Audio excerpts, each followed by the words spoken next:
बोलो श्री प्राणनाथ प्यारे की जय।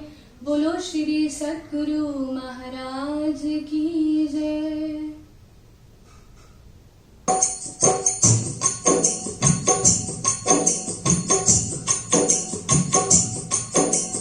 हरे वाला बंध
पड़े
चर्चा प्रारंभ होता है, सुनो साथ चित दे। भजो राज श्याम श्री प्राणनाथ, सखी जीवन हमारो ए। श्री महामति के साथ जी, भया चर्चा का वक़्त, अब तुम सुनियो चित्त दे। लाल आगे आए बैठे इन तख्त। आए मंदसौर, मंदसौर में पहुंच गए। कहाँ आए के बैठे? अब सुंदर साथ जी, आज भी अधिक संख्या मुसलमानों की है। मुसलमानों का शहर था और औरंगजेब की छावनी वहां पड़ी हुई थी। आकाश से गिरे, खजूर में पड़े। अच्छा भाई, वहां जाकर के बाहर अपना डेरा लगा लिया और वहां अब चर्चा किसकी करें? भाई मुसलमानों का शहर है, छावनी सामने है, कुरान की चर्चा शुरू कर दी। गावा सनंदे बैठ के, वहां बैठ के सनंदे शुरू कर दी गानी। कोई कोई सुनने को आए। अब कोई कोई पठान लोग भी सुनने को आने लगे। जब कुरान की चर्चा होती है तो मुसलमान आएंगे, तो वो आने लगे। इत सुनने को आवत, सुनने को आने लगे। पठान दौलत खान। अब दौलत खां आया, सूफी था, ईमान जागृत हो गया, तार तुम ले लिया। सुन सनंदे घायल गया, और सनंदे सुन के घायल हो गया, पहचान हो गई। भला ले आया ईमान, ईमान ले आया, तार तुम ले लिया, के चरणों में फिदा हो गया। बिना एक मोहम्मद की। अब तब वो कहता जी, बिना एक मोहम्मद के हमें सनंद सुनो। फिर लालदास जी उसको सुनाते हैं। और न काटे बोल, बस उस पर हम तो सारी उम्र चर्चा सुनेगा ना, इतना असर नहीं होना। इतना उसने जब सुना, इतना उसकी आत्म पर चोट लगी। तुम ही तुम हो, तुम ही मोहम्मद हो, हुआ सब तुमसे, तुम ही मोहम्मद हो। इसके बिना कोई बात ही नहीं मुंह से करता। फिर यही कहता है। वो बोले भाई जान मोहम्मद क्या रहा है? बस हुआ मोहम्मद साहब से, मोहम्मद ही मोहम्मद है, यही मोहम्मद है, पहचान लो इनको, बस मोहम्मद ही मोहम्मद है। कृपा अब कौन आया? उदयपुर के सुंदर सा, जब लाहू लहान माया में नाश हो गया, पहाड़ों पर खड़े रोते हैं, तब सामने दुखी होकर स्वामी जी को चिट्ठी लिखी। अब वो चिट्ठी तो लाया, कृपा राम ने भी सुनाया कि स्वामी जी बस मत पूछो, रोता ही रोता है, रो रो के सारे हाल से। और फिर चिट्ठी पढ़ी। सुंदर साहब का दुख नहीं बर्दाश्त होता। उसी वक्त राजी तो अंदर बैठी, बस ध्यान लगा के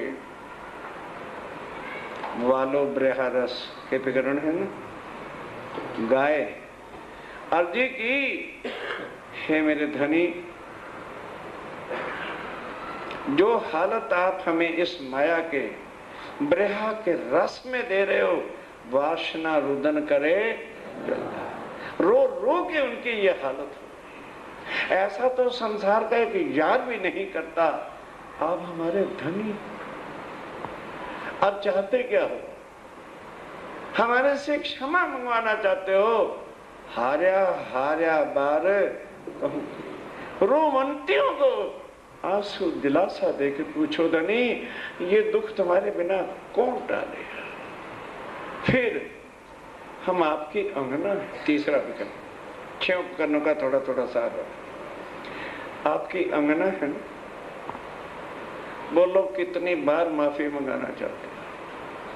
मैं मुंह में घास का तिनका लेकर जैसे एक पशु तुल्य हो गए हम यहाँ आके, और रक्षातीत की अंगना, और ये दुर्गति हमारी यहाँ पर हो रही। इस तरह से रो रो के अर्ज विनती की, धनी अभी, कल नहीं, शाम को नहीं, अभी तत्क्षण इस दुख को दूर करो और सुंदर साथ को सुख बख्शो। उसी समय राजी के हुक्म के आगे क्या बात थी? ऐसी कोई औरंगजेब को मुसीबत पड़ गई कि सेनाओं को तुरंत वापस बुला लिया और उदयपुर में सब शांति हो गई। ये इसलिए कहा करता हूँ, ये नहीं कि जो भी छोटा मोटा काम अर्चन पड़ गई तो इसको जो है पढ़ना शुरू कर दिया ना।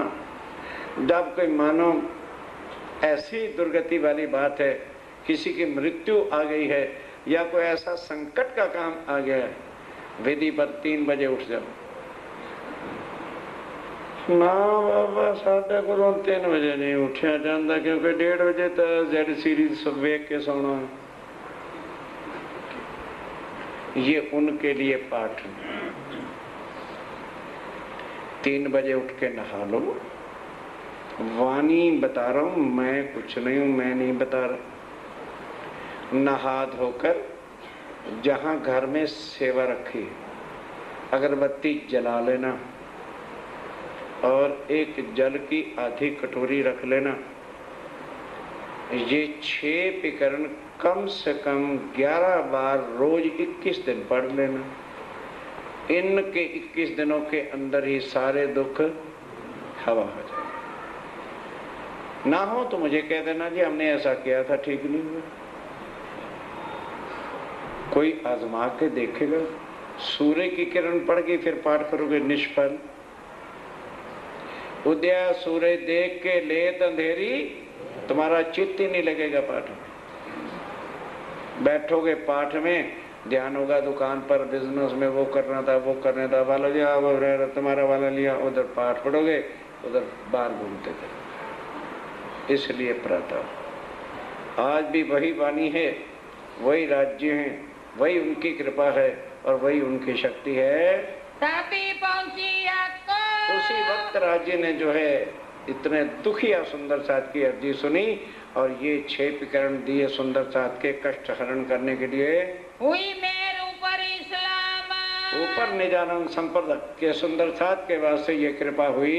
इन समय इब्राहिम। अब वो बात खत्म हो गई कृपा राम वाली। इस समय इब्राहिम जो वहां का काजी था, उसको जान मोहम्मद और सबसे पता चला। अब वो आता है, उसने चर्चा सुनी। अब लालदास ने पूछ रहा, काजी साहब आप मालूम होते हैं आलम फाजल है, क्या आप हमें कुरान का टीका उर्दू भाषा में करा सकते हैं? क्योंकि फारसी में भी था तफसीर हुसैनी और सनंद में हिंदी में अपने पास थी।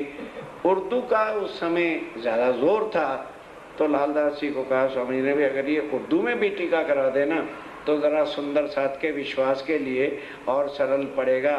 तो लालदास जी ने उससे बात की। तब उन्हें उतराया। तो उन्होंने कहा जी ये कौन सी बड़ी बात है, मैं आपको सारे बहने उतरवा दूंगा।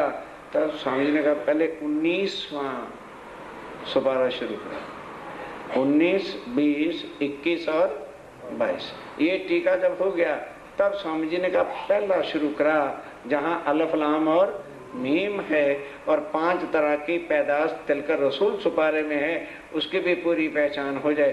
तो पहला सुपारा भी हो गया, दूसरा भी हो गया, तीसरा भी हो गया और चौथा भी। जब 5वां लगा उतारने तो दिल में दज्जाल। दज्जाल कोई हाथी घोड़े का नाम नहीं है। दज्जाल करत कछु ऐसा के अंदर करत दखल बेईमानी। दोस्त को दुश्मन करे और फेर देवे, अकल बेईमानी आ गई तो अकल भी फिर जाएगी, आदमी को उल्टा चल पड़ेगा। ये उसके दिल में बेईमानी क्या आ गई, वही इब्राहिम के बच्चे तेरा सत्यानाश होने वाला है। तू कुरान के मैंने हिंदुओं को करवा दे। अगर पता चल गया औरंगजेब को तो तेरी बिस्मिल्लाह पढ़ देगी। तब बन गया वो मुसलमान। और लालदास जी से लगा जाने, ओ भाई तफसीर हुसैनी और मेरा टीका इधर लाओ कुरान का, खबरदार तुम हिंदू हो। हिंदू होकर के शरीयत का इजाजत नहीं है कि तुम इनको पढ़ो। फतवा उठाने को कितना कहते हैं लड़ाई झगड़ा उठाने को तैयार हो गया। करता है एक काम दज्जाल करता है जो लड़ाई झगड़े और शक शुबा बिठा देता है। मैं तफसीर इन्हें क्यों दूं? तब कहने का मैं मुसलमान है, हिंदू तफसीर क्यों दूं इन्हें? ए फिरा दीन इस्लाम अपने ईमान से गिर गया। तब फिर जिए जा हाँ, शिव जी ने लालदास को इशारा कह दिया कि लालदास, हाँ भाई इतना काफी था। अब लालदास जी को जा कहने गया है, काजी के बच्चे चुपचाप चला जा, दाढ़ी अभी तेरी सीधी करके रखूंगा। मोह मंदिर दलगीर पे अब वो चला तो गया डर के मारे। स्वामी जी अफसोस में हो गए कि थोड़ा सा और दिन ये सीधा रहता तो कुरान का सारा पूरा अर्थ हो जाता। तो सुंदर साथ को समझाने में हर भाषा में होता, लोग भी हिंदी नहीं जानते, उर्दू पढ़ लो, उर्दू नहीं जानते, फारसी पढ़ लो और ये संबंध ग्रंथ से मिला लो। खैर, इस सोच विचार में थोड़े थोड़े उदास बैठे थे। आगे भी कभी उदास बैठे थे? हो गए भी तक? किसने बोला सूरत में? बोल तो दो। ये है चर्चा सुन रहा एक आदमी 500 में से।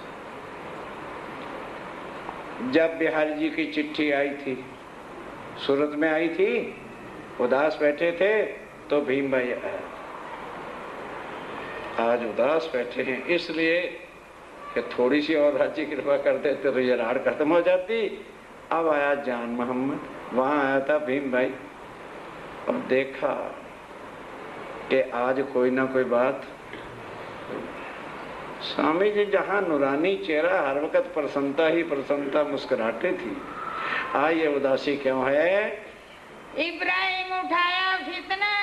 तब स्वामी ने कहा, भाई तुम मुसलमान हो, हम तो हिंदू हैं, तुम कुरान पाक के ठेकेदार हो। आपसे समझने आई बात क्या? कहने लगे हुजूर बात बताइए। कहने लगे वो इब्राहिम जो तुम्हारा काजी है ना, पहले तो कहता था आप हमारे मुरब्बी हो, आप ही पीर हो, आप ही सब कुछ हो। आज वो इस तरह से कमबख्त आंखें बदल करके लड़ाई झगड़े करने को तैयार हो गया था जो गरीब लोग ईमान कि भाई हम ईमान ही तो लाए हैं अल्लाह और मोहम्मद पर, गरीब हुए तो क्या हुआ, और कुछ हमने मुसलमानों के बरखिलाफ तो कुछ नहीं किया। सुन सुकन मोहब्बत खां। अब वो मोहब्बत खान जो था, एक तो वहां का प्रधान और दूसरा उसने तारतम ले रखा। कहते हुजूर अल्लाह की कसम खा के कहता हूँ, मैं हूँ गांव का प्रमुख और ये कुत्ता इब्राहिम जो हमारे टुकड़े खा के पलता है, इतनी गुस्ताखी खा के जिंदा रह गए, इसकी कल लाश निकाल के मुर्दा मिट्टी उठा के आऊंगा। ले के कुत्ता सीधा उसके घर चला गया। तो वो कहीं निकाह पढ़ने, समझ गए ना, जैसे पंडित शादी पढ़ते हैं, वो वहां पढ़ने गया था। वो गुस्से की आवाज को सुनकर उसकी जो जोरी कहते हैं बीवी को, उसको बुलाया, कहाँ है इब्राहिम? गले भी मरे, कोई मुसीबत आ गई। पहले तो इधर कहने लगे सीधी सादी बोल दे, तेरा ही पहले भरता निकाल के जाऊंगा मैं। बोल कहाँ पर है? अजी वहां पर जो है निकाह पढ़ने गया। कहने लगे अच्छा वो तो बाद में पढ़ेगा, उसका मैं निकाह पढ़ता हूँ जाके। चला गया वहीं, और गांव का प्रमुख था, और यकीन राज्य पर आज जो ले आएगा वो क्या डरेगा।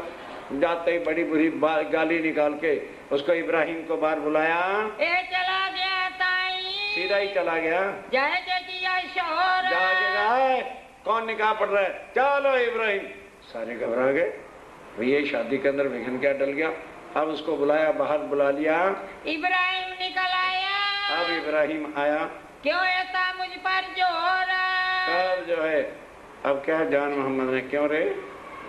तो उससे मैंने कई बार पूछा, भाई तू स्वामी जी के पास आता है, इनको क्या पहचाना है? तू कहता था मेरे मुरब्बी है, मेरे पूज्य हैं, खुदादाद बंदे हैं, और आज तेरा वो यकीन जो था कहाँ चला गया? मैं तो तुम्हारा गुलाम। कहता है हुजूर गुस्ताखी होगी, मैं तो आपका गुलाम हूँ, आपके टुकड़े खाता हूँ। मारा धक्का। उसने कहते कमबख्त के बच्चे खड़ा हो जा, मेरे चरणों में पड़ने से, कदमों पे पड़ने से कुछ नहीं होके मेरे हादी को जो तू उदास कर दिया, जा उनके चरणों में लग। अगर उन्होंने माफ कर दिया तो समझ लेना तेरी जिंदगी है, नहीं तो खुदा रसूल की खा के कहता हूँ तेरी मिट्टी आज यहाँ से उठेगी, लाश उठेगी। मैं तुझे जिंदा छोड़ने वाला नहीं हूँ। जाए कदमों लाग उनके कदमों में लाग जिनका दिल दुखी करके आया है तू। जय राजी कर मोमन जा उनको राजी कर जाके। ना तो तुझे ना छोड़ू। नहीं तो नहीं छोड़ूंगा मैं। हुए दलगीर दिल रोशन। अरे उनका दिल तुमने दुखा दिया और तू यहाँ जिंदा रह जाए मेरे होते हुए। तेरी ताकत क्या है? प्रात समय उठ के कहने के हजूर 2 आयतें बाकी रहेगी, मैं उसके बाद घर भी नहीं जाऊंगा, सीधा वहां पे जाऊंगा। अब क्या होता है बस हो आयतें भी उल्ट पुल्ट, जब आदमी का दिल ही विचलित हो जाए तो क्या करता, कर करा के सवेरे ही कर नहीं गया, कहता अरे भाई उसके पैसे पूसे मैं बाद में ले लूंगा। सीधा स्वामी के कदमों में पहुंच गया, लगा रोने। स्वामी ने कहा कौन है भाई? कहने लगे जी मैं इब्राहिम हूँ, मुझे माफ कर दो।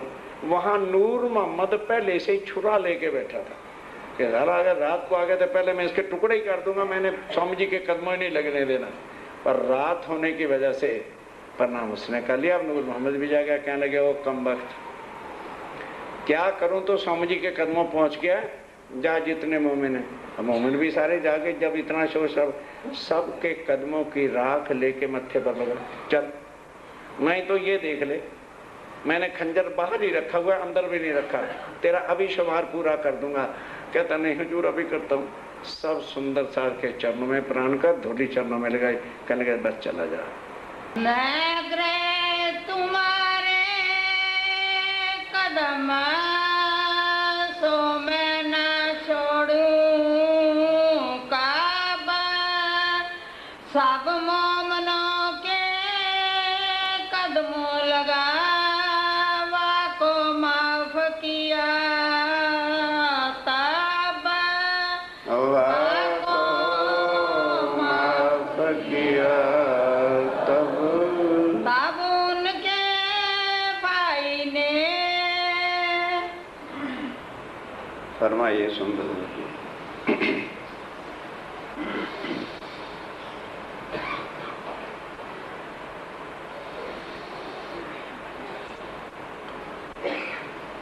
तब उनके भाई ने आप हक श्री राज्य महाराज वह धाम के धनी पार ब्रह्म सच्चिदानंद स्वरूप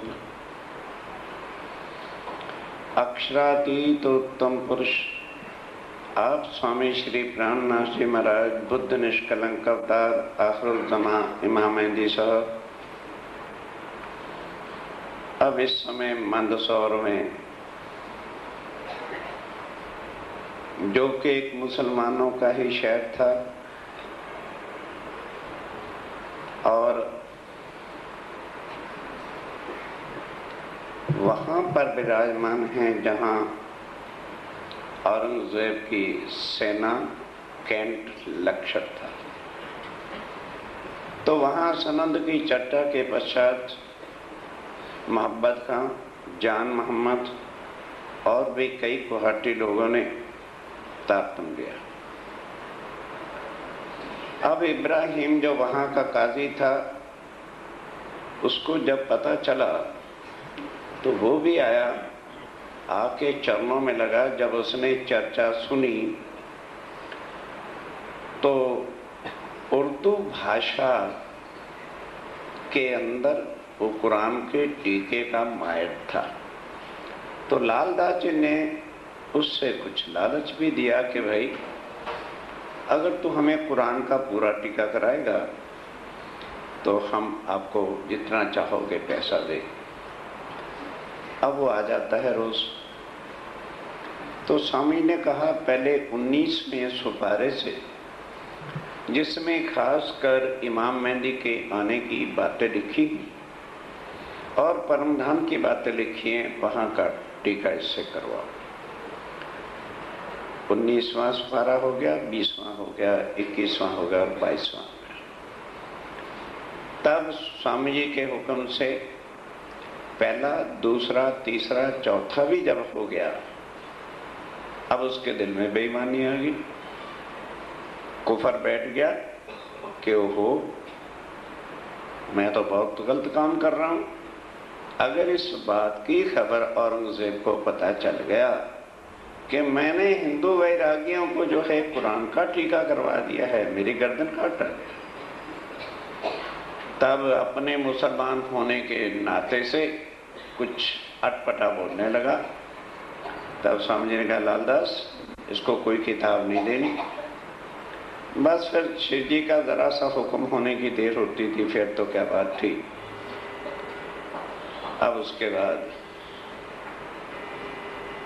अब यहां से ध्यान सुनना कि जब आदमी के दिल में मन में बेईमानी हो जाती है, मन आगे आड़ा आ जाता है, तो बिल्कुल उलट हो जाता है, भाव ही खत्म हो जाता है, इंसान नजर आता है।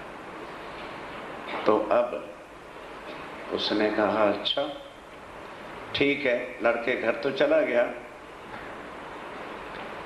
और इस तरह से फिर जब वो घर गया और मुसलमान होने का कुछ रुआब रूप डाल के गया,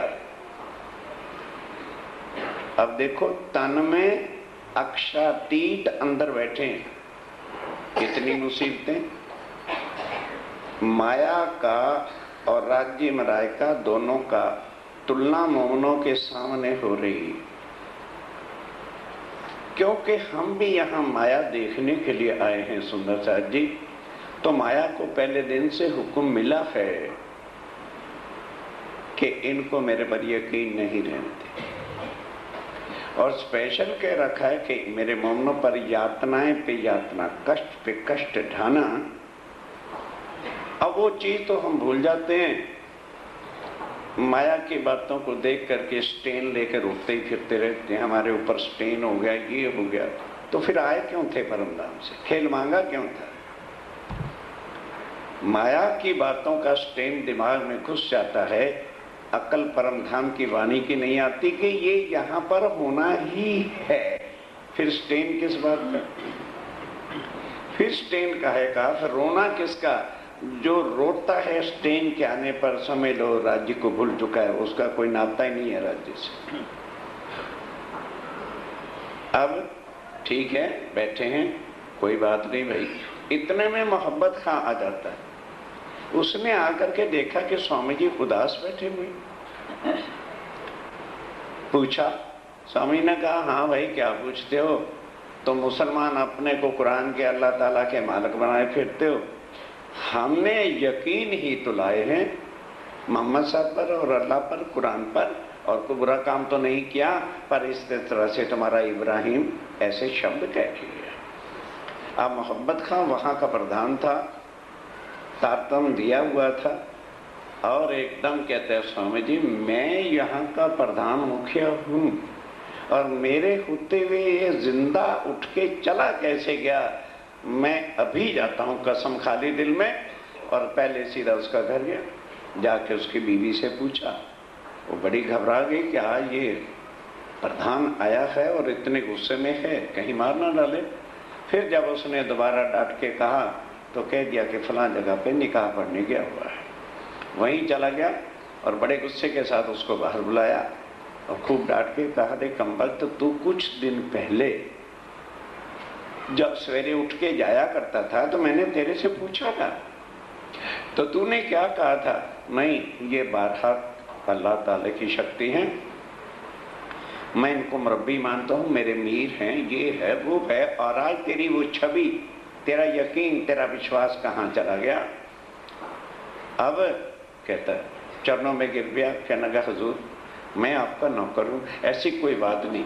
उसने वैसे ही वह धाड़ मारी, टांग और धक्का दिया कि कमबख्त मेरे पांव पड़ता है, जा उन्हीं के कदमों डाल। जिन खुश दिल, जिनके चेहरे पर सदा नूर टपकता है, उनको तू दिल दुखा के आया। अगर वो माफ कर देंगे तो ठीक है, नहीं तो तुझे मैं जिंदा नहीं छोड़ूंगा। कहता जी बस निकाह पढ़ के अभी सीधा जाता हूँ। सीधा निकाह खत्म होने के बाद 3 बजे स्वामी जी के चरणों में जाके प्रणाम किया, लगा रोने। स्वामी जी ने देखा भी तो समय 3 बजे का लगता है। कौन है भाई तू? कह जी मैं इब्राहिम। इब्राहिम का नाम सुनकर नूर मोहम्मद पहले से जिसने तारतम लिया हुआ था, छुरा निकाल के बैठा था कि आ जाएगा ना तो मुझे छुरे निकालने की भी देर ना लगे, मैं पहले उसके पेट में घूम दूंगा, सारे को मार दूंगा। स्वामी जी को दुखी करके गया कैसे? अब सो ही रहा था, इतने में आके प्रणाम लगा करने, तब नूर मोहम्मद कहता है वो कमबख्त, ये देखा अभी तेरे पेट में घोंप देता, पर ये हाथी हमें इजाजत नहीं देते। ये कहते हैं जो देत कसाला तुमको तुम भला चाहिए, इस वास्ते मैं मजबूर हूं। उठ, सब मोमिन जितने भी हैं इनके चरणों की खाक लेकर के अपने मस्तक पे लगा, नहीं तो तेरे टुकड़े कर दूंगा। तब तब एक एक मोमिन के चरणों लगा, उनकी धूली भी बस कहता चला जाए, यहाँ से निकाल दिया। अब वो कितने मुसलमान ईमान के पक्के और बेईमान होते हैं, दोनों चीजें। जाके घर भाई को कहा कि तू जाके टीका कराता रहे और मैं सारी रिपोर्ट औरंगजेब को जो है दे देता हूं। ठीक है। अब उसका भाई आकर के, उनका भाई चरण सुना है नहीं, जहां से आज चर्चा शुरू हुई है, वो आता है टीका कराने के लिए। 5वां सिपारा शुरू किया, वे लिखाने लगा, वो उसका अर्थ लिखवाने लगा, हुआ जो पूरा, वो भी पूरा हो गया। इन समय दजाल ने, अब इस समय दजाल कौन हुई? इब्राहिम। उसने जाके उधर औरंगजेब को रिपोर्ट भिजवा दी, और जो उधर फौजें थी उनका जो बड़ा अफसर था, मेजर जनरल या जो कुछ भी वही होगा, उसको रिपोर्ट कर दी कि सर ऐसी ऐसी बात है, हिंदू वैरागी है, अपने को मुसलमान कहते हैं, और टीका धोती पहनते हैं, और कुरान, तफसीर हुसैनी सब किताबें उनके पास है। आप उन पर जल्दी एक्शन करके जेल में डाल दो, नहीं तो मैं सारी रिपोर्ट औरंगजेब को भेज दूंगा। अब वो भी डरा कि भाई इब्राहिम, उसमें काजी की बहुत बात मानी जाती थी, बस उसके लेके कहने का साहब आप घर जाओ, कल हम चुप्पे से इन सब बैरागियों को जो हैं उठा के जेल में डाल देंगे। बस ये बात जान मोहम्मद को पता चल गई। वो अब भागा भागा आता है, शोर किया जोर, बड़ा शोर किया, चारों तरफ से उसने अपनी सेना को हुक्म दे दिया कि जाओ मंदसौर के अंदर जितने भी वैरागी हिंदू हों और टीका धोती पहन तो पकड़ करके जेल में डाल दो। रे साथी सब जुदे जुदे। अब जान मोहम्मद ने स्वामी जी को आके बता दिया था। उन्होंने कहा कोई बात नहीं, शहर छोड़ के नहीं जाएंगे। सब सुंदर साहब को कह दिया, सुंदर साहब घबराना नहीं, ये माया कुछ नहीं बिगाड़ सकती, केवल इतना करना है, गली गली में चले जाओ, एक से एक नहीं मिलना, इतना बड़ा शहर है, कोई कहीं को किसी गली में, कोई किसी गली में, बाहर तरफ उधर पूर्व पश्चिम सब शहर में घूम जाओ। और वो जो बड़ का पेड़ है ना, ठीक 11 बजे वहां आ जाना, मैं भी वहां आया करूंगा। तुम गली गली से अपने मोहल्ले से भीख के टुकड़े, भीख मांग के, खाना तो है, कहां से खाए? तो तुम जो भीख मांग के लाओगे झोलियों में, उसको भी इकट्ठा करके पहले मैं खाऊंगा, फिर आपको खिलाऊंगा। इस तरह से सब मोमिन जो है जुदा जुदा हो गए। चित ना हुआ मरोड़, पर किसी का चित्त नहीं हुआ मरोड़, किसी का दिल उदास नहीं हुआ। लोग भाई अच्छे स्वामी जी के चरणों में आए हैं। राजा थे, लालदास भी थे आकर, भीम भाई आचार्य भी थे आकर, और इतने इतने बड़े बड़े घरों के परिवारों के, दिल्ली के बड़े बड़े सेठ भी थे, लेकिन किसी का दिल उदास नहीं था। सब कोई अपनी गली में जाता है, जहाँ जहाँ गली होती है, सवेरे उठ करके माए जे भिक्षा लाओ। मुसलमानों के घर भी है, कोई हिंदुओं का भी होता होगा, पर वहाँ तो हिंदू और मुसलमान का कोई सवाल ही नहीं था। ये आपको बता देना चाहता हूँ, भीख में कोई मीट नहीं दान दे सकता, ये कुरान में लिखा हुआ है। मानो किसी ने मीट बनाया हो तो वो जो मांगने आया होगा फकीर, उसकी झोली में नहीं बांध सकते। इस तरह से कोई सवेरे सवेरे बना के तो नहीं बैठा होता। भीख में तो जो कुछ भी बचा होता है, अब सब मोमेंट टुकड़े वो भीख के मांगे हुए अपनी अपनी झोलियां। हम तो चम्मचे चाहिए हैं, चम्मचे। ठीक है, आपका प्रधान बहुत दयालु है, जरा आश्रम में चमचों का नाम ले देना, फिर बताऊंगा तुम्हें। राज्य मलाई का प्रसाद लंगर और नखरों के साथ तुम्हें नसीब भी नहीं होना, ये तरसोगे इसको। बराती नहीं हो, कौन सा प्रसाद मिल रहा है? और उधर हमारे धम धनी हमारी जागनी के वास्ते भीख के टुकड़े खाते। अक्षातीत ये जागनी है, ये गुरुओं का काम नहीं है। गुरु तो बैठे गद्दों पर बढ़िया पलंग लगा के, जिनको दर्द है ये बीत तक कोई कथा कहानी ना समझ लेना। मुंह में चले गए, दिल चित्र निमरोड़ हुआ। जहां जहां गली से जो कुछ भी भीख के टुकड़े मिले, जैसे फकीरों की झोली होती है, ऐसे डाल करके भर के ले आते हैं। छिप रहे जुदे जुदे और छिप गए शहर में, किसी को पता ही ना चला। एक से दो इकट्ठे नहीं होने तो फिर क्या पता चले फकीर है जी, कोई भीख मांगता फिरता है। आवे दीदार को एक देना, आमे दीदार को एक बार, जैसे स्वामी जी ने कहा था, वह एक ही बार सब जगह इकट्ठे हो जाते हैं। जोरी भर के ले आवी, हर कोई अपनी अपने मोहल्ले में से भीख की झोली मांग करके भर के ले आता है। टुकड़े मांगे फिर टुकड़े, भाई भीख में तो हर कोई टुकड़ा ही देगा, कोई बना हुआ, कोई कैसा, जिसके घर जो बना होता वही भीख में दे देते हैं। सिर राजा रोगत हेत सो। ध्यान के साथ स्वामी जी बैठे होते हैं, जिस जगह कहा था बस कोई कपड़ा बिछा देते हैं। सब झोलियां स्वामी जी कहते हैं, अपनी अपनी झोली जो भीख मांग के लाए हो रख दो। अब उसके बाद वो झोली उठाते हैं, ध्यान देना, कहते हैं भाई ये किसकी झोली है? भरी सभा में एक तो भीख मंगवानी और ऊपर से पूछना ये किसकी झोली है। जिसकी होती थी ना वो सिर नीचे करके नहीं कहता था लो भी मरे, इतने बड़े सेठ थे, भिखारी बन गए। वो गौरव से खड़े होकर कहते हैं, समझिए मैं मांग के लाया, ये मेरी झोली है, और फलां मोहल्ले से मांग के लाया जहाँ शेख इस्लाम रहता है, फलां मुसलमान के मोहल्ले से जो है मैं मांग के लाया हूँ। एक इनकी झोली के। फिर पूछते हैं, अच्छा भाई ये किसकी झोली के हैं? सो बतावत अपने।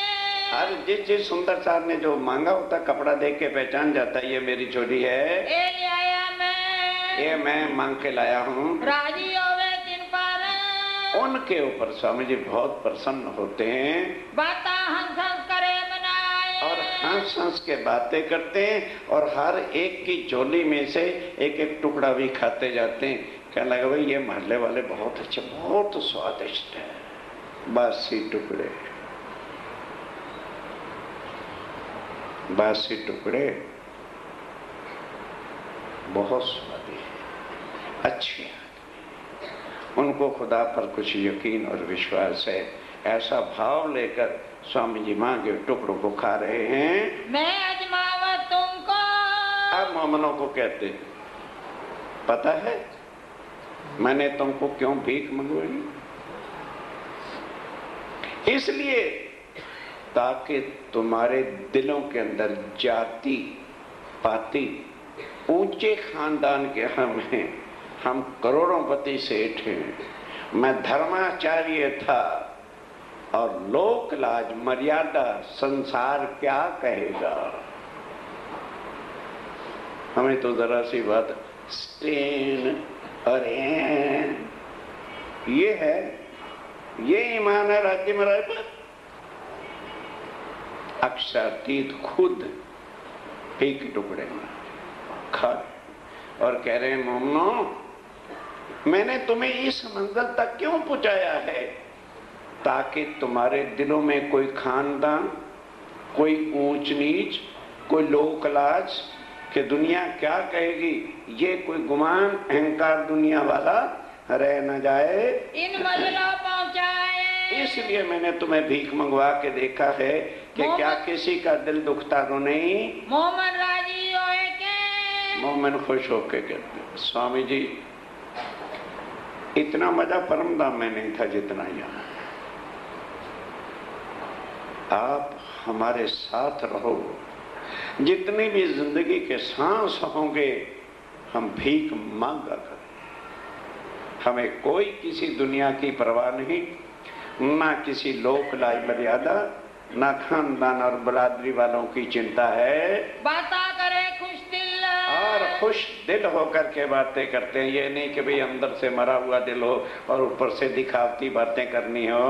ए दिन हम कब पावी, ये दिन हम कब पाए। राज्य महाराज का ये दिन परमधाम में थोड़ा आपने हमें देना, क्या परमधाम में थोड़ा भीख मंगवाने भेजोगे। ये दिन तो आपने ब्रिज में भी नहीं दिखाए थे, रास में भी नहीं दिखाए। ये दिन बहुत अच्छे हैं।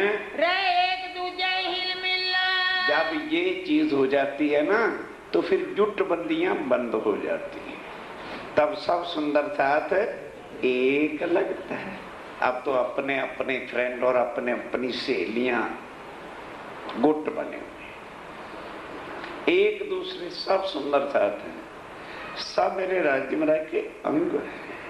ये भाव लेकर के सब एक दूसरे से हिल मिल करके रहते हैं। जरा किसी को शारीरिक कष्ट आकर शरीर तो यहाँ के हो जाते हैं तो सब उसकी सेवा करते हैं। तुम सिर बाना दयाल का।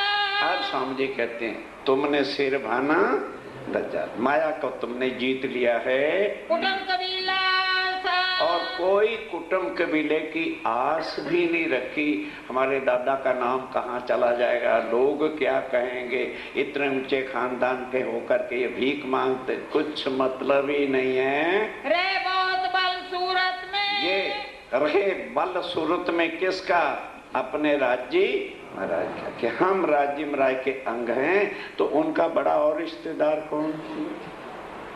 अरे भाई जिसकी सिर पर रक्षा थी तो साथ साथ चलते हैं, उसने दुनिया की रिश्तेदारी खानदान बरादरियों से क्या लेना होता है। संग जोश जबराइल खास और राज्य महाराज की शक्ति फिर साथ मोमनों के है। श्री भाई जी इन समय अब भाई जुराज क्या करते हैं कि सारी झोलियों को लेके लौट लेते हैं, फिर उसमें हर चीज को जुदा जुदा कर लेते हैं। भाई किसी ने क्या दिया तो छांटते जाना, ये चीज अलग, ये अलग, ये अलग, ये अलग। फिर सब सुंदर साथ को पंक्तियों में बिठा देते थे और प्यार के साथ हर एक को बांट बांट के एक एक चीज अपने हाथ से ये सेवा करते हैं। सेवा करी मोमिन, सेवा करते हैं अपने हाथ से, दिल बनाए आगे करे, बहुत दिल के साथ, भाव के साथ, बड़े प्यार के साथ। कोई देखे भी ये बुरा, अच्छा नहीं तुम ये ना लो, ये तुम्हारे तुम खा सकोगे आराम से, वो ले लो। हमेशा दिल रोशन और बहुत ही खुश दिल होकर के भाई जुराज सुंदर साथ की सेवा करते हैं। एक दूजे को सेवी और सब सुंदर साथ, जरा किसी का सिर दर्द कोई कष्ट हो ही जाता है, शरीर है तो सब सेवा एक दूसरे की करते हैं। हर बात कर चित्ता और हर तरह से बड़े चित्त और भाव के साथ भेद करे मिनो मिने, और एक दूसरे से बहुत जो है प्यार है दिल में सच्चा, कौन शक ना बैठता, किसी के दिल में किसी प्रकार का कोई बुरी दृष्टि नहीं, कोई शक नहीं है। नाना भाई चले अब यहाँ नाना भाई अपना सुंदर साथ था, शरीर छूट गया।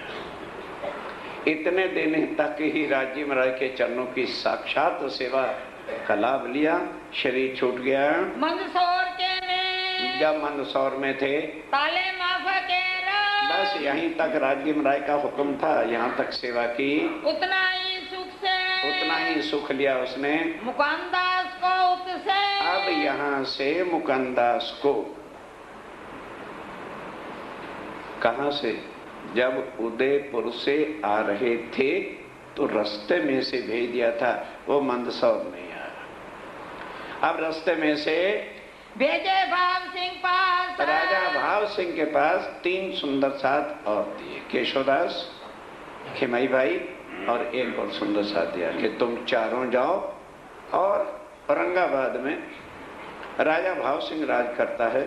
सुना है कि वो कट्टर हिंदू धर्म पर बहुत विश्वास रखता है, कट्टर है, उनको जाकर के कुछ चर्चा सुनाओ।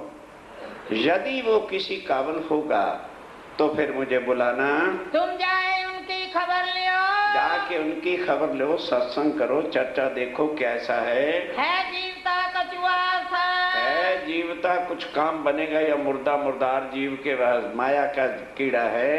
जो हमको उस बुलावी, अगर वो हमें वहाँ बुलाए तो हम आवे उत्तर, तो हम वहाँ औरंगाबाद आ जाएंगे। कहाँ जाए के लिखियो, तुम वहाँ जाके चिट्ठी लिखना, जैसा देखो तीता, जैसा उसका हाल चाल देखो, मुझे सूचना देना।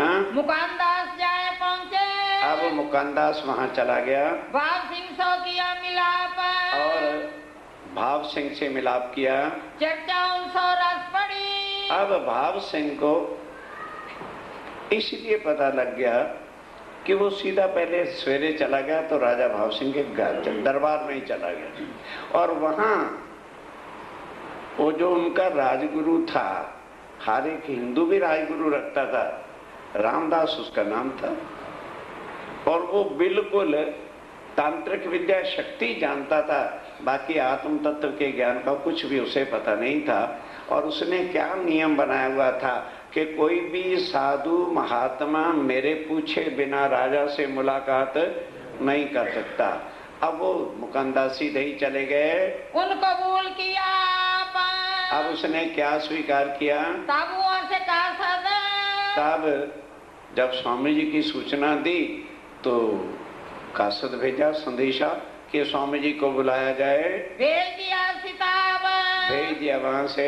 मंदसौर आए पहुँचा, अब वो मंदसौर आ गया, पाती ले किताब, चिट्ठी लेकर के, उनमें बड़ी बात के, और उसने बड़ी भली भान से आदर भाव से चिट्ठी लिखी थी, लिखे थे सुकन, सारी बातें लिखी थी। पढ़ के आप राजी में, पढ़ के स्वामी जी बहुत प्रसन्न हुए, सब साथ मोमैना, और सब सुंदर साथ भी।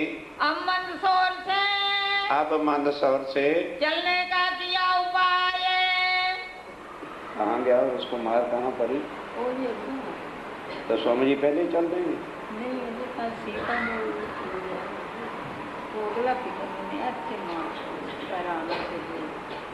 हाँ चलिए ठीक है, चलो पढ़ो दोबारा।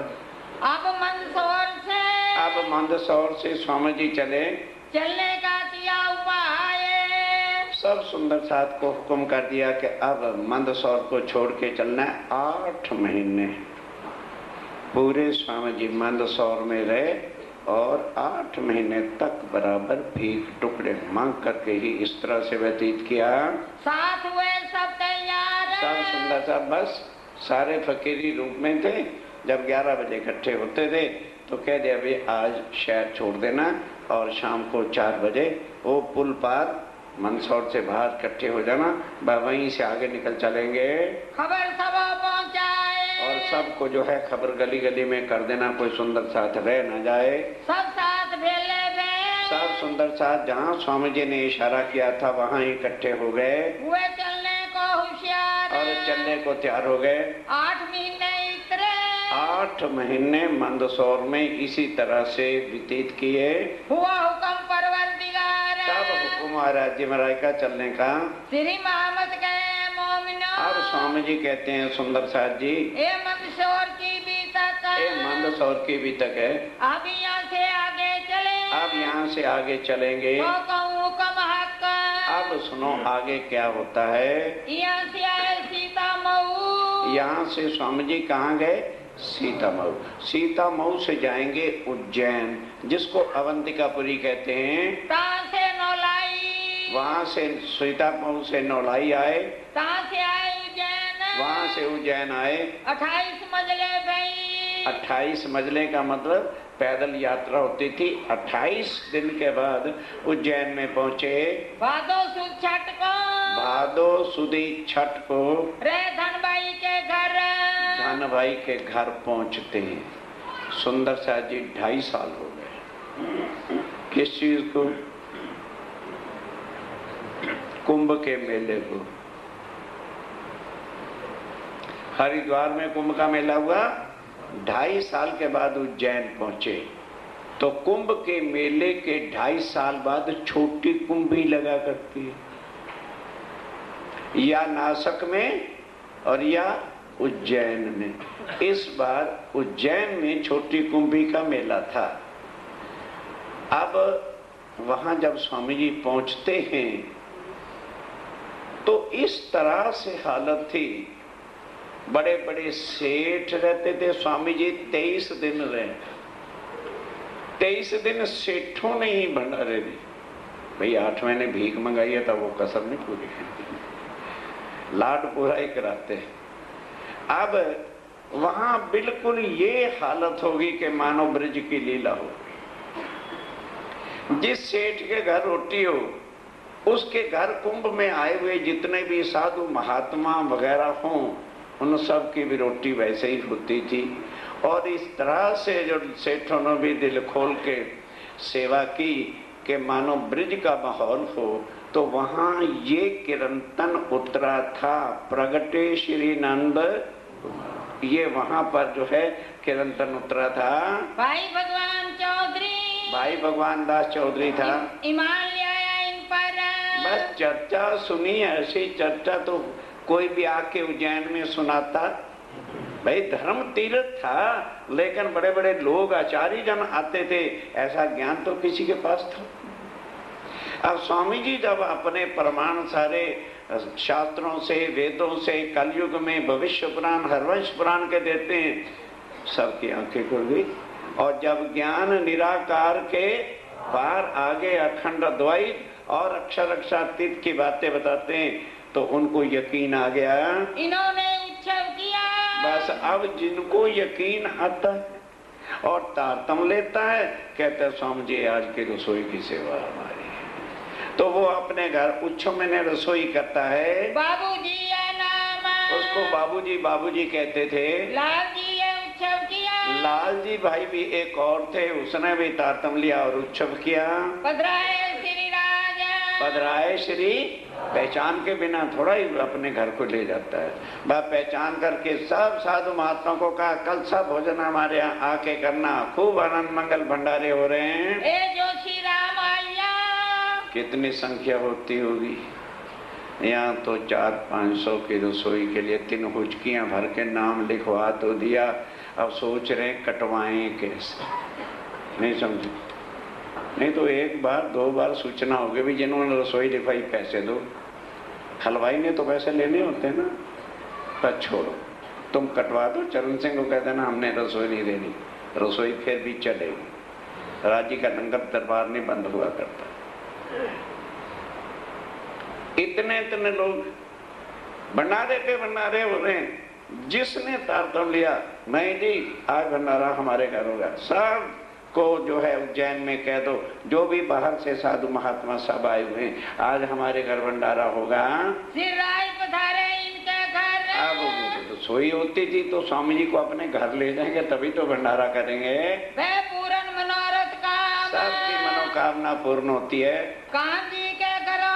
तब कांजी भाई भी आत्म थी परम धाम की, सत्संग सुना, तारतम लिया और वो भी रसोई अपने घर कराता है। पधराए करे बड़े हेत भाव के साथ जो है वो पधराता है राज्य राय को अपने घर। फिर 23 दिन में। फिर इस तरह से 23 दिन तक वहाँ रसोइयाँ और भंडारे ही भंडारे हुए। नौलाई आन पहुँचे। फिर नौलाई पहुँचे। एक दिन तारे के। एक दिन अब वापस जा रहे हैं। एक दिन वहाँ रहे। पहुँचे नुनेरे। नुनेरे पहुँच गए। कहाँ एक दिन रह के। एक दिन वहाँ ठहर के पहुँचे बुढ़ानपुर में। बुढ़ानपुर आ गए। कहाँ एक दिन रह के। फिर वहाँ एक दिन रह के चले मजलिस से। वहाँ से फिर चल पड़े। कहाँ से औरंगाबाद। कहाँ से आए, औरंगाबाद पहुँच गए। भाव सिंह के घर। भाव सिंह को पहले से ही पता था, तैयारी थी, वहाँ उनके घर चले गए। ताकि बीता कहूँ। हाँ, अब औरंगाबाद की बीतक अब सुनिए। जिन बात इन पर किस तरह से राजा भाव सिंह के साथ चर्चा हुई, सत्संग हुई और कैसे मुकानदास पहुंचे थे। बीच में बात रह गई थी। अब फिर सुनिए। श्री मोहम्मद के मोमिनो। आप धाम के दुल्हा श्री प्राणनाथ जी कहते हैं सुंदर साहब जी, ए मंदसौर से अभी तक, ए मंदसौर से एक टूक में शॉर्ट में आपको बता दिया है। आगे औरंगाबाद की, अब आगे औरंगाबाद की सुनो, पहुंचे कैसे। बात बड़ी बुजुर्ग का, खास बात समझने वाली है। राणा के मुल्क से, आप ध्यान देना, राणा का मुल्क कौन सा? उदयपुर। बाबा क्या यार सारे बैठे हो, उदयपुर को राणा का मुल्क कहते। अब वहां से जब चले थे, आए रामपुरे के ठौर, रामपुरा गांव में आके ठहरे थे जहाँ बहरी साल लूटने आया था। जब वहां से चले स्वामी जी, दुधलाई डेरा किया, दुधलाई में आके ठहरे, ताकि दयाले शोर, वहाँ वो बहरी साल ने आके शोर किया था लूटने का। तब वहाँ से मुकानदास को, तब जब चले तो मुकानदास जी को वहीं से वो मंदसौर नहीं आया, और केशवदास, और साथ केशवदास, खिमाई और वल्लभ, खिमाई दास और वल्लभ, इन चारों को कहा कि भी तुम वहां जाओ औरंगाबाद। भेजे भाव सिंह पास, राजा भाव सिंह के पास भेजे। गए भाव सिंह के उत्तर, अब ये राजा भाव सिंह के पास चले गए। केशव वल्लभ बैठे दुकान, ध्यान देना, केशव और वल्लभ दास अपनी झोपड़ी में जहाँ भी कोई स्थान होगा उसको दुकान करके कहते भाई वो वहाँ बैठ गए। खिमाई भाई सांगरे, खिमाई भाई मुकानदास जी के साथ हमेशा रहता है। मुकानदास निर्गुंजान, अब इन लोगों ने, निर्गुण तो थे ही थे, उदयपुर से सबको फकीरी लिबास पहना हुआ था। केतक महीने फिरे, अब ध्यान देना, 2-3 महीने तक जाता है दरबार में और मुलाकात होती। ये तो बाद में जब मुलाकात होगी उसका प्रसंग बता दिया था। कितने के महीने तक घूमता फिरता रहा, राजा से मुलाकात ही नहीं हुई। सोचा यार 3 महीने हो गए वापस जाएं। फिर कहते आगे लालदास खड़ा होगा, शक्ल क्या दिखाऊंगा। वो तो मुसलमानों से भले खलड़ी उतरवाई, कुछ किया और सिर नीचा झुका के आगे, और मैं एक हिंदू राजा से भी नहीं मुलाकात कर सका भी नहीं। ऐसे तो मैं वापस नहीं जाऊंगा।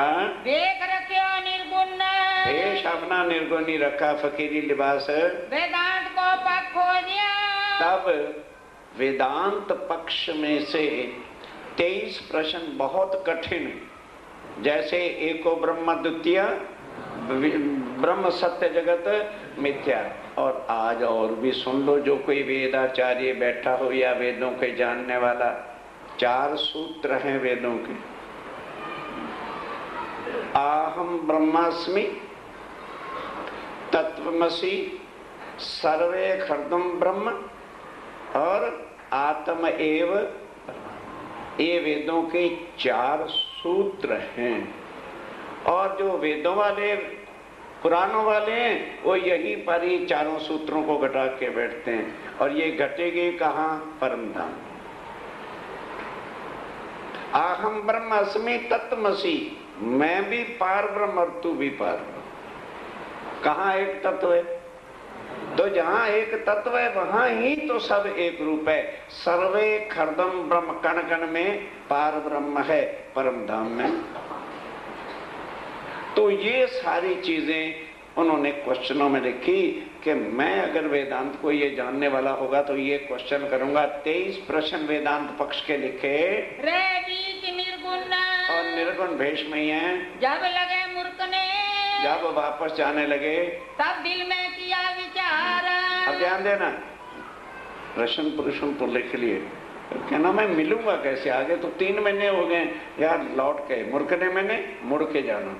लौटने का जब विचार किया, मैं फिरा कहाँ जाऊं? तब कहने लगे मैं स्वामी जी को, लालदास वगैरह को शक्ल क्या दिखाऊंगा, मैं क्यों वापस आ रहा हूँ? जनाऊं जित व्यवहार, क्या व्यवहार अपना जताऊंगा?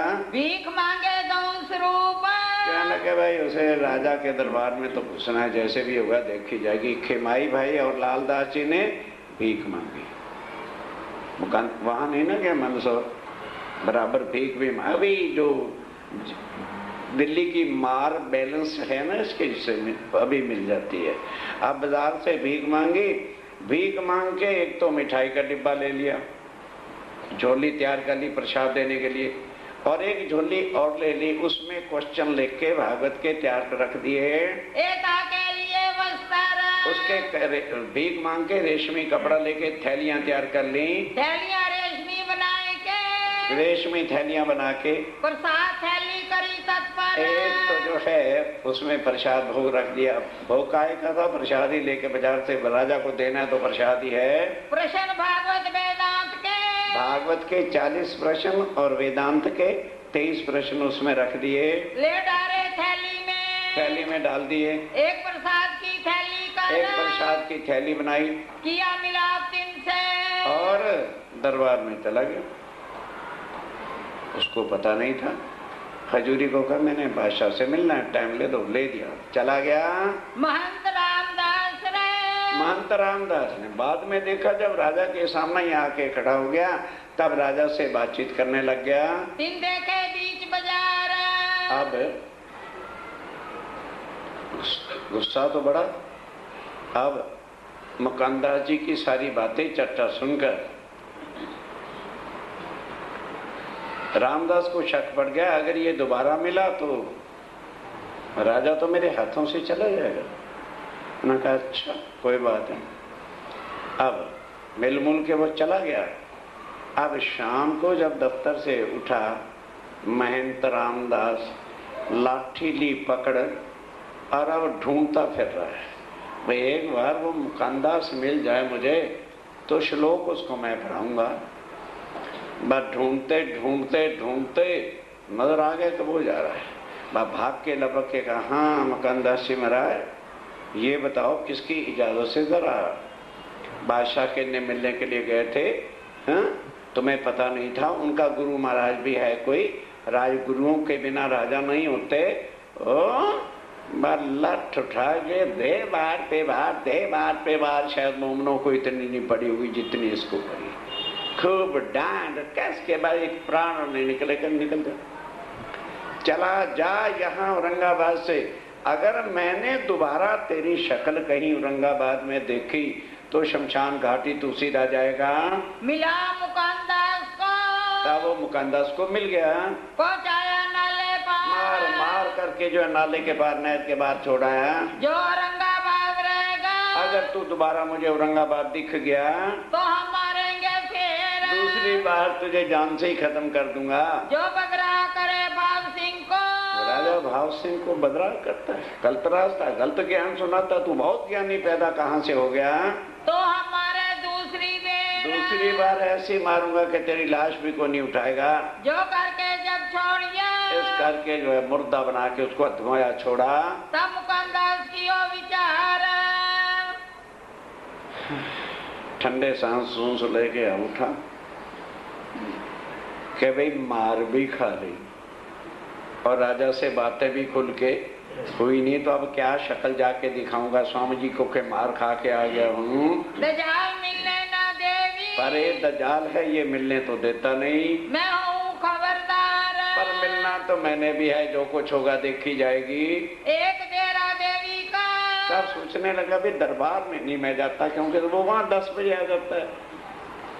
तब एक दिन छुप के बैठ गया, सवेरे 5 बजे उठ के कि देखूं राजा सवेरे उठ के सीधा दरबार जाता है या कहीं और भी जाता है। तो राजा के महलों के सामने एक देवरा मतलब मंदिर था देवी का, और वहां नहा धो के राजा जाता था परिक्रमा करके और प्रसाद लेके पुजारी से, देवी का मतलब पुजारी था, वहां आता है। तब उस दिन उसको पता चल गया कि मुकंदास पुजारी से पूछता है, राजा रोज आते? कहते हैं ये मंदिर ही राजा ने बनवाया हुआ। फिर उसने भीख मांगी, फिर उसी तरह से एक थैली प्रसाद की तैयार की और एक थैली में प्रश्न वही रखे। मैं बैठो 3 में, अब उसमें जाके बैठ गया। उत्भाव सिंह आवाता, वहाँ राजा भाव सिंह आते, मुझे वहीं बैठ जाना चाहिए। ये पाती दूंगा हाथ में, तब जब वो सुबह आएगा उसके हाथ में पाती दे दूंगा। ऐसा विचार करके, ऐसा मुकंदर जी ने सोचकर जाए छिपके बैठे उत्तर, बस वो लेके थैली और वो परिक्रमा में छिप के बैठ गए। क्यों? पुजारी लोग देवी के मंदिर में परिक्रमा नहीं करते, एक हाथ में आरती और एक में घंटी बजती है, बस देवी की आरती उतार दी और रख दिया अब मुकंद हजी विकर्मा में छुप के बैठे रहे। जब भाव सिंह आया, अब जब राजा भाव सिंह आया तो वो विकर्मा अवश्य करने जाता था। पति प्रसाद दिया तीता, तब जो है फिर सवेरे ही सवेरे पाती भी हाथ में दे दी और प्रसाद का डिब्बा भी दे दिया। भाव सिंह सिर चढ़ाए के, बस भाव सिंह ने सिर चढ़ाया कि ओहो सुबह सुबह ऐसे संत महात्माओं के दर्शन हुए। ठीक है, वो लेके घर चला गया। जाके अब कोई राजगुरु तो था नहीं, बड़े आराम से भागवत के सवाल और वो पढ़े। अपने नौकर को भेजा के जाओ मंदिर में विकर्मा में एक साधु महात्मा होंगे, उन्हें बुला के ले आओ, कहो राजा बुला रहे हैं। चला गया, बुला के लिया तो राजा कहने लगा कि मुकद्दस अब भाई ऐसे नहीं, ये जो प्रश्न तुमने लिख के भेजे हैं मुझे इसके भागवत वाले अर्थ बताओ। तब वो उसमें क्या था कि अखंड ब्रिज कहाँ है, अखंड रास कहाँ है, प्रतिदिन 11 दिन की लीला जो हुई है वो किसकी है, और उसके बाद अक्षर अक्षातीत के भेद क्या है। अब ये सारी लीलाओं के भेद विस्तार 2-3 घंटे लगाकर खूब अच्छी तरह से मुकंदासी ने उसको समझाए। ले थैली उस वक्त, और पहले तो थैली लेके घर चला गया, भीतर जाए के बुलाए, महलों में जाके मुकंदासी को बुलाया, मुकंदास को तीता, वहाँ अपने पास बुला लिया, पूछी हकीकत श्री राज की। तब सारा कुछ समझ के कहते भाई ये चिट्ठी भेजी किसने, तो स्वामी जी के दस्तखत हुआ करते थे। हिंदुओं को चिट्ठी लिखनी है तो स्वामी कृष्णदास जी महाराज। कहने भाई स्वामी जी कहाँ हैं, कहने लगे जी इस वक्त वो मंदसौर में है, और फिर उसके बाद आगे जब आपका प्रसंग होगा तो जैसे आप कहोगे वैसा हो जाएगा। कहाँ है स्वामी कृष्णदास? वो स्वामी कृष्णदास जी जिन्होंने चिट्ठी लिख के तुझे भेजा है वो कहाँ हैं? तुमको क्यों कर भेजिया? और मेरे पास किस लिए भेजा है? को अपनी दिव्य आस, जो तुम आस लेके आए हो क्या चाहना है वो बताओ। खोल पाती पढ़ने लगा, और पाती खोल के पढ़ने भी लगा। मिले प्रश्न भागवत, उसके अंदर भागवत के प्रश्न थे, उसका अर्थ पूछा, और लिखे वेदांत के, और वेदांत के भी थे। तब उस मुकंदासी ने बताया कि महाराज ये जो जितनी देवी देवता तीर्थंकर अवतार त्रय गुण ब्रह्मा विष्णु महेश हैं, इन सब का महाप्रलय में नाश होगा और हमारा तो कल्याण नहीं हो सकता, हम भाव से पार कैसे होंगे। फिर ये जो हमारे अंदर है ये जीव है, जब तक आत्मा पार ब्रह्म की पहचान नहीं होगी और हमारा संबंध नहीं होगा तब तक हम कभी भी भवसागर से पार हो ही नहीं सकते। विचार होने लगा तीता, तब उन प्रश्नों का विचार विमर्श करके समझाने लगे। तात जाल बैठा था। अब इतने में 10 बज गए और रामदास भी आ गए। अब रामदास आके कुर्सी पर बैठ गया। अब उसको गुस्से से आग तो लग गई और बस और तो कुछ नहीं रहा। कहने लगे राजा साहब मैं आपका गुरु किस लिए, फिर मेरा फोटो खिंचवाना है क्या? इनकी तो शक्ल नहीं देखनी चाहिए। ये कहता है भगवान 2 है, कोई कहता है दुनिया में भगवान 2 है, एक कहता है एक बाल स्वरूप का है और एक किशोर का है, फिर कहते हैं वो भी भगवान नहीं है, उससे ही आगे इनका भगवान कहीं 7वें आसमान पे रहता है। ऐसों की शक्ल देखनी चाहिए। तुम क्या कैसी चर्चा सुनाते हो और कैसा ज्ञान अनाड़ियों से बैठ के सुनते हो। अपने हिसाब से बोलने लगा। रामदास महंत, जो रामदास महंत था, तीन ईर्खा के वचन के, ईर्ष्या के जेलिसी के शब्द कहे, आता जाता कुछ था नहीं। स्वरूप में विराजत, कि ये तो भगवान के 2 स्वरूप बताते, बे मैंने 2 स्वरूप बताते हैं। ये 2 कृष्ण बतावत, ये 2 कृष्ण बताते हैं। सारे ग्रंथों में एक ही कृष्ण की लीला है और ये कहते हैं नहीं कृष्ण 2 थे। जो कहूँ न शास्त्रों में, जो किसी शास्त्र में लिखा ही नहीं 2 कृष्ण। इनका मुख न देखिए। ऐसे साधु महात्मा को तो धक्के दे के निकालना चाहिए, शक्ल देखना भी पाप है। चर्चा कैसी इनसे, फिर कैसा ज्ञान चर्चा इससे बैठ के करते हो। तब भाव सिंह बोले, आखिर राजा था। तब राजा भाव सिंह समझ गया कि ये इसका दुश्मन है। तब राजा भाव सिंह अपने राजगुरु से कहता तू ये बता आत्मा और जीव क्या होता है, क्योंकि वो ज्ञान मुकानदास जी ने बता दिया। क्या लगे, क्या तूने मुझे आत्म कल्याण का भी कभी ज्ञान सुनाया? तांत्रिक विद्या और संसार की शक्तियां देवी से क्या मुझे भाव से पार कर देंगी? और जिसको तू दो कहता है, एक विष्णु भगवान का स्वरूप बाल मुकुंद है और एक अखंड गौलोक का स्वरूप है, दो नहीं तो और क्या है? ऐसी काहे कहो तुम। और फिर अगर तुझे ज्ञान का नहीं पता तो ऐसी घटिया किस्म की बात इतने बड़े महात्माओं के लिए तो नहीं कहनी चाहिए। एको भला बतावे तो। इन्होंने तो मेरी आत्म कल्याण का रास्ता बताया है, जो आज दिन तक तूने बताया ही नहीं कि हम भाव से कैसे पार हो जाएंगे। निज स्वरूप बतावे तो हम। और निज स्वरूप पार ब्रह्म का क्या है, उसकी पहचान बताई। और ये भी बताया है कि पार ब्रह्म के निज स्वरूप के साथ हमारा संबंध क्या है। भाव सिंह जानिया। भाव सिंह दिल में समझ गया, एक जाल हरामखोर। ये हरामखोर इसके दुश्मनी करता है, इनके साथ साथ दुश्मन। इनके साथ दुश्मन है, क्योंकि वो ज्ञान में निपुण और इसको कुछ आता नहीं, इसलिए जेलसी है, तो करे तय शोर। इसलिए ज्यादा शोर शराबा कर रहा है। छोड़ दो मुकानदास को। तब नौकर को बुलाया, क्या नहीं, मुकानदास जी को मेरी हवेली के साथ वाला जो कमरा है ना, वहां ठहरा दो, खाने पीने की पूरी व्यवस्था करो, और फिर मैं बाद में इनसे ज्ञान सुनूंगा। तो रामदास बोला है कि राजा साहब, मैंने तो समझा शायद ऐसा ही साधु महात्मा है कोई, अगर बहुत ऊंचा है, ज्ञान वाला है, तो फिर यहाँ इस अकेले की क्या सेवा हो। मैं इसको अपने घर ले जाता हूँ, बहुत अच्छा पलंग दूंगा, अच्छा इसको भोजन खिलाऊंगा और खूब अच्छी तरह सेवा करूंगा। बजाय इससे कि अभी राजा कुछ बोलता कहता, राजा साहब मुझे इसके घर सेवा के लिए ना भेजना, मैं इसकी सेवा। ये तब कपड़ा उठाया कि हुजूर मैं उस दिन आपके दरबार में आ गया था और ये मुझे बाजार में पकड़ के, ये देखिए मार मार के एक मेरी जान नहीं निकाली, पर मैं तो स्वामी जी का हुक्म पूरा करना था इसलिए आ गया। अब राजा ने देखा, वो मेरे दरबार में आए हुए हिंदू महात्माओं और ये कमबख्त गुरु जो है ऐसा व्यवहार करता है। वह राजा को चढ़ा गुस्सा, धक्का देके निकाला और वजीर को बुलाया। अभी इसके बाल बच्चे परिवार सहित सामान लदवा करके मेरी रियासत से बाहर निकल। ओ बस तू पुरोहित है, राजा है, राजगुरु रहा है, नहीं तो तेरे टुकड़े अभी करवा देता। इतना नीच हिंदू साध महात्मा और ये दुर्गति का व्यवहार, तू पशु है, ढोर है। बस उसे स्टेट से बाहर निकलवा दिया। तब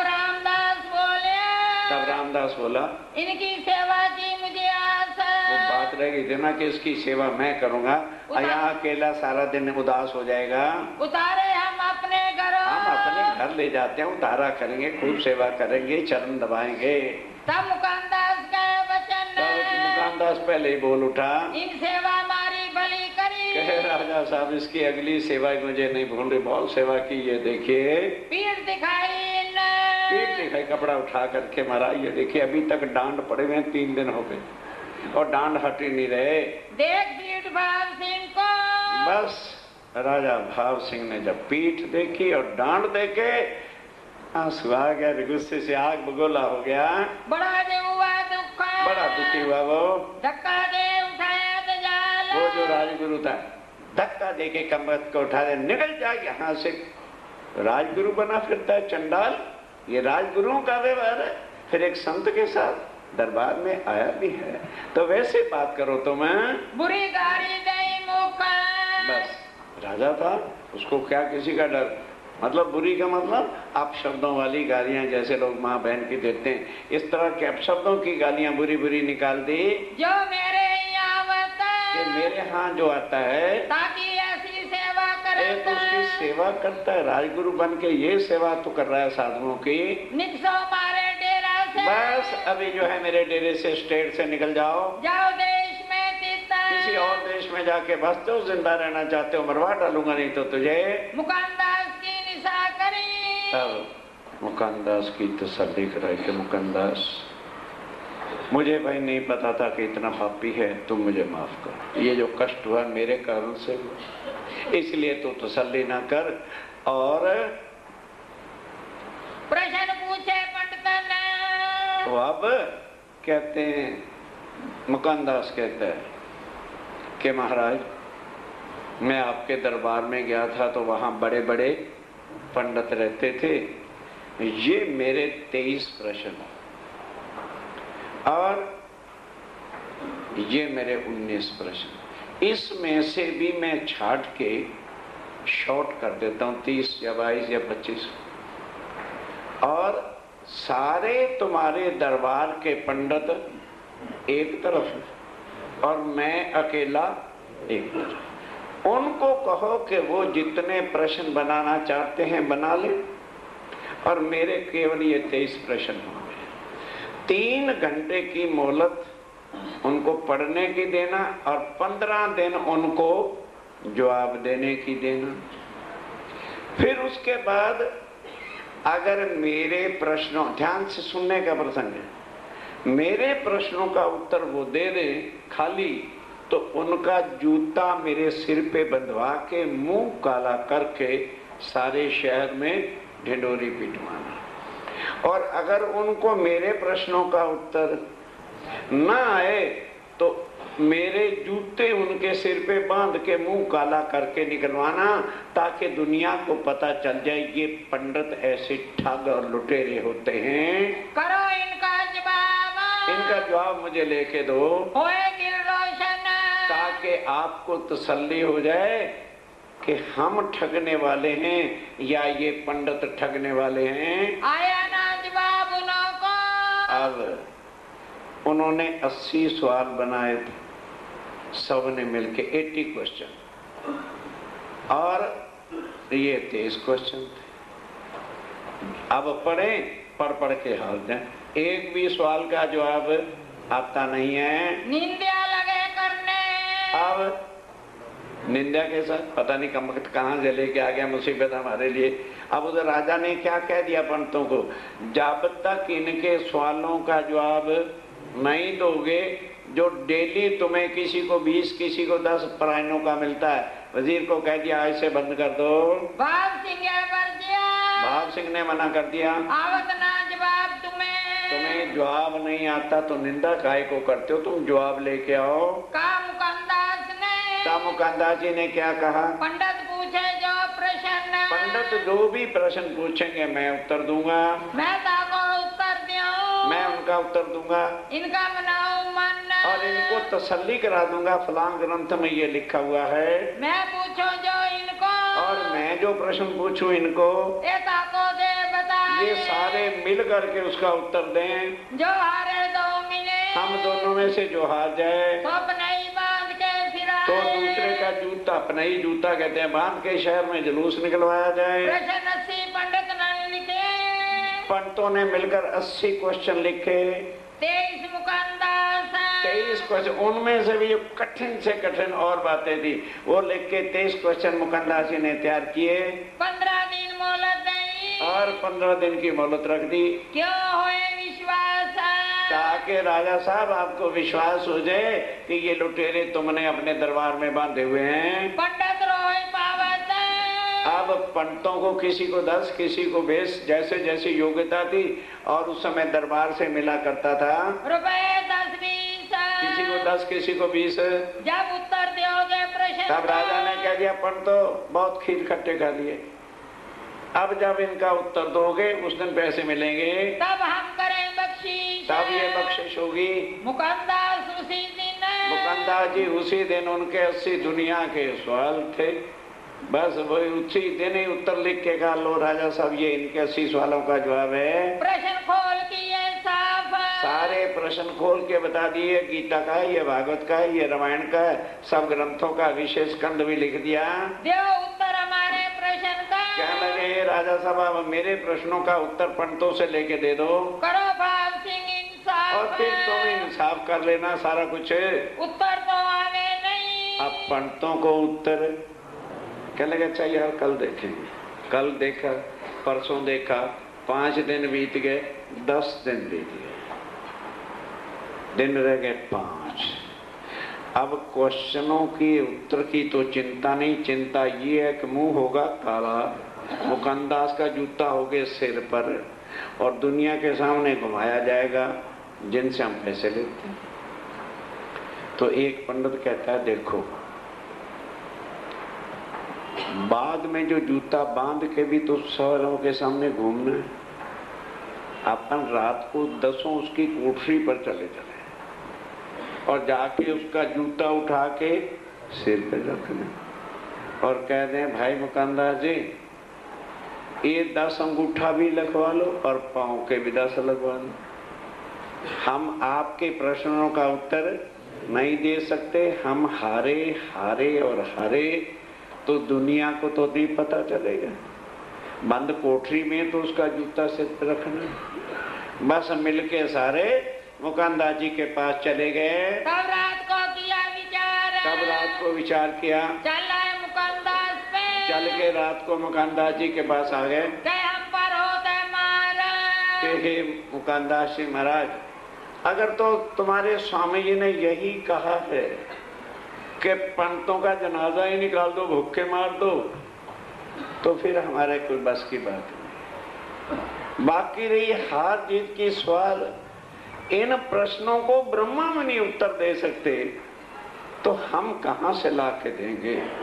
और बाकी रही जूते की लाओ, हम अभी सब सिर पर रख लेते हैं। जो स्वामी जी जो कहा, अगर स्वामी जी ने यही कहा है कि पंडितों को मार ही देना भूखा, के रोटी बांधो पंडितन, के पंडितों की रोटी बांध दो, तो हमारा क्या चारा। फिर हमारा कोई चारा नहीं, हम कुछ नहीं कर सकते। संतोष पकड़े मन, और संतोष से बैठ जाएंगे, जो काम धंधा होगा करते फिरेंगे। ना तो हमारा छुटकारा करो।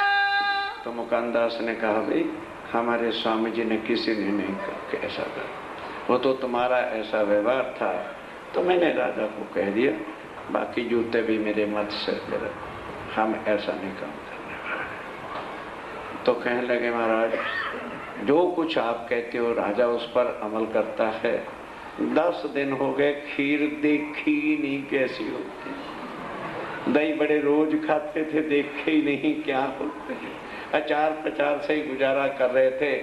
राजा को कह के जरा हमारी वो बख्शिश तो छुटवाओ ताकि बच्चे रोटी तो ढंग से खा सके। कह लगे देखो भाई मैं राजा तो हूं पर मैं जाऊंगा, तुम्हारी खातिर अवश्य जाऊंगा, जब तुमने इतना सब कुछ स्वीकार कर दिया अवश्य जाऊंगा। और राजा से कहूंगा, कोशिश भी कहूंगा पूरी कि तुमको जो कुछ पहले मिलता था उतना मिले। हमारे 10 बेर। और महाराज हम 10 बेर हारे, एक बार क्या अंगूठा लगवा लो। तब मुकंदास ने कहा, तब मुकंदासी ने क्या कहा, हम कहेंगे फिर। हम राजा से अवश्य मिल करके और उनकी तसल्ली करा देंगे। तब कहा भाव सिंह को। तब मुकंदास जी आए और राजा भाव सिंह से क्या कहा, क्या उत्तर दे प्रश्न। फिर राजा भाव सिंह जी बैठिए। मुकंदास ने कहा मुकंदास जी आज कैसे आना। कहने लगे देखो वो प्रश्न ऐसे हैं कि जिनका उत्तर ब्रह्मा त्रिदेवा भी दे सकते नहीं, और पार ब्रह्मक्षरातीत को खोज खोज इस वास्ते बेचारे पंडितों को क्यों मार रखा। मेरे कहने से मैं सिफारिश करता हूं उनको जो पहले आप दिया करते थे वो दो, क्योंकि अगर कोई दोष उनका है तो उनके बच्चों का क्या दोष है, वो भी बेचारे नाहक भूखे मर रहे हैं। ये तो लीला अखंड की। ये तो लीला अखंड अक्षरातीत की है। ये पंडित जीव जो संसार के हैं ये क्या उसका उत्तर दे सकेंगे। इनका ना पहुंचे मन, इनका मन चित्त बुद्धि नहीं जा सकती। तब आधारो छे क्या। राजा कहता है मुकंदास बहुत गड़बड़ कर दी तैने, मैं तो चाहता था ना रहे बांस न बजे बांसी, इनको निकाल ही दूं, पर अब आपका कहना मैं मोड़ नहीं सकता। बात आपकी सत्य, मैं पहले दिन ही समझ गया था ये क्या उत्तर देंगे, पर भाई खाली खीर खट्टे तो ना खाएं, कुछ तो करके खाएं। आधा देते हैं, 10 वाले को 5 और 20 वाले को 10। वजीर को हुक्म कर दिया कि भाई आधा दे दो बस, और ज्यादा नहीं देना। आधे का हुआ हुक्म, आधे का हुक्म हुआ। प्रात को मिलके का तब मुकानदास आए, फिर पंडित ने कहा अच्छा हम सवेरे पता करेंगे आपसे। फिर वो पूछने आए, कहने लगे भाई मैंने तो खूब अच्छी तरह से समझाया बुझाया, पर वो भी मेरे कहने से, आधा तुम्हें बख्शिश कर दिया है और पूरा अब नहीं मिलेगा। एक काम किया तुम्हारा, इतना काम तुम्हारा हो गया है। दिन दूसरे तीसरे, तब दूसरे तीसरे दिन नीके दिए कान। अब राजा को भी लगी कि ये ज्ञान कुछ ऊंचा है। अब उनको बुलाकर और अच्छी तरह से, नीके मैंने अच्छी तरह से बैठ के चट्टा सत्संग सुनी, तारतम नीके सुनिया, और तारतम क्या है उसको सुना और समझा।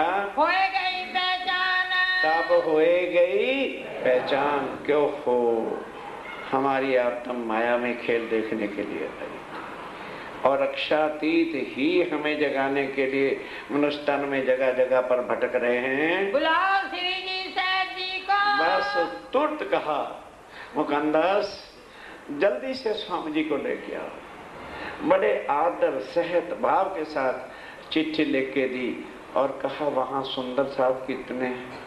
कहना ही लगभग 200 थे, अब और बढ़ गया हूं तो मुझे नहीं पता। कहने के अच्छा 200 घोड़े लेके जाओ, और कोटा बूंदी जो है वो मेरा बॉर्डर है, वहां तक मेरी सीमा है, वहां मेरा एक बहुत अच्छा मकान है, जब मैं जाता हूँ उसमें ठहरता हूँ, और वहां हाथी भी हथनी भी है। हथनी पर स्वामी जी को बिठा के लाना, पैदल मत लाना, उनको नहीं घोड़े पे बिठाना, बस वहां से घोड़े की सवारी, और जितना खर्चा रास्ते के लिए चाहिए वो भी यहाँ से ले जा।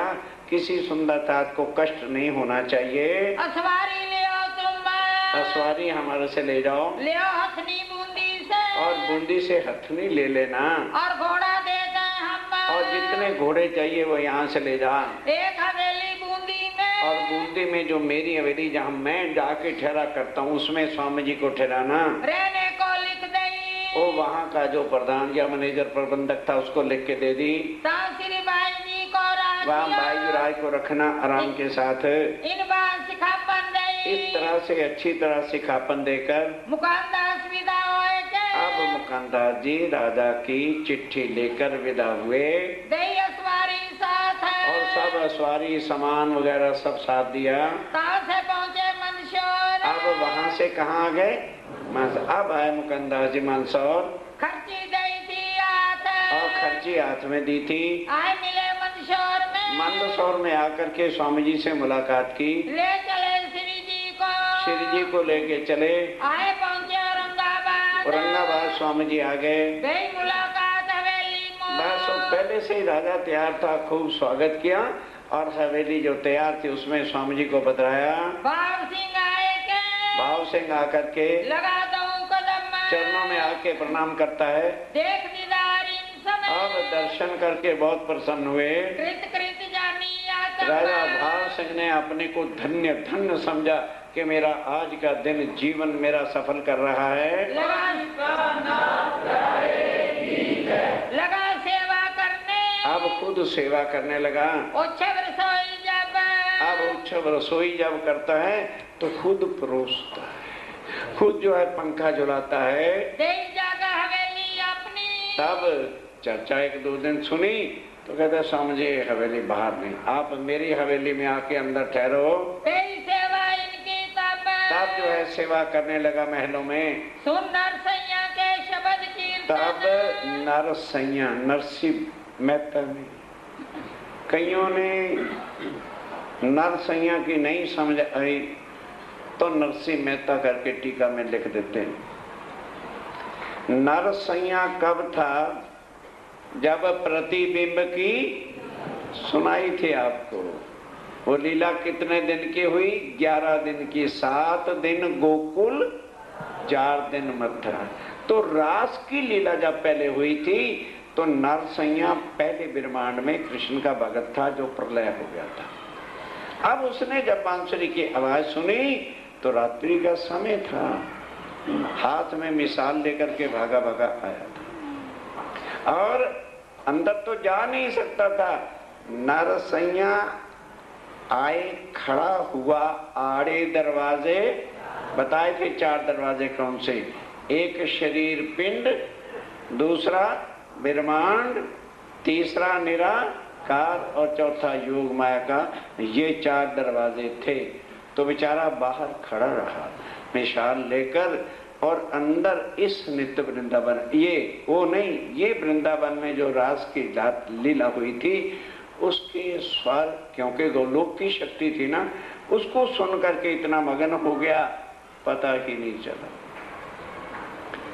मिसाल भी जल गई और इतना हाथ भी। उसके जो किरंतन थे उसको सुन करके राजा भाव सिंह इतना मगन हो गया, चित हुआ मगन, बिल्कुल मस्त, उसको होश ही नहीं कि मैं राजा हूं कि मैं कौन हूं। आप लगा नाचने, आप लगा नाचना आसान नहीं होता, भरी सभा में उठना और नाचना कोई आसान का भाव।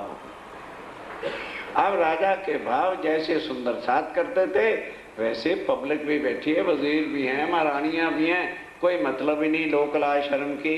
जो करे मोमिन, जिस तरह सुंदर साथ करते हैं भगत भाव जोर रे, इतना भक्ति भाव बढ़ गया सेवे परमेश्वर, और साक्षात स्वामी जी को परमात्मा का रूप मान के सेवा करने लगा। साक चुनावी, दिल में जरा भी शक नहीं, भगत भाव ऊपर, भक्ति भाव के ऊपर।